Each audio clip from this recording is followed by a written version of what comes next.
Hi everyone, welcome to another episode of Gospel Capsule Eternity Matters. I believe you will agree with my conviction that life on this earth is very short. Nothing is permanent. Everything we see with our naked eyes are all real but temporal in nature. May that be the natural things or man made structures, cultures, fashion, lifestyle, you name them.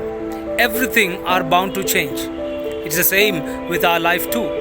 At one point of time in history, we are born, and then we live for about 60 or 70 years on this earth, and after that, we all die and go. If this idea of going somewhere is right, then we must understand and look into our life on this earth as that of a traveler. We travel to several places, and wherever we go, we have a destination to reach. If this is right, then the following question is of utmost importance that seeks our attention.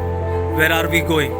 To this question, the Bible gives us an answer in the book of Ecclesiastes chapter 12 verse 7. There the writer says, upon our death, our body, which is the dust, will return to the earth, and our spirit will go back to the Creator who had made it. Then the most foolish thing to do is to live on earth forgetting about our eternal destination. I am fascinated with the life of Abraham, the patriarch of Israel. He lived 4,000 years ago, and when he came to the land of Canaan, he had to rely on the occasional revelation of God to sustain his life of faith. He did not have a scripture in his hand. He did not have a synagogue to go to. He also did not have another human being to have a spiritual fellowship together.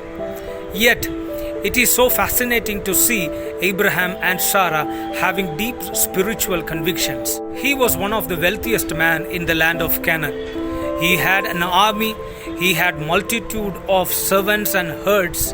He could have done anything he wanted. Yet he chose to live in the tents and to walk around or travel as a nomad. He had rejected anything that he could earn in this temporary world. Why?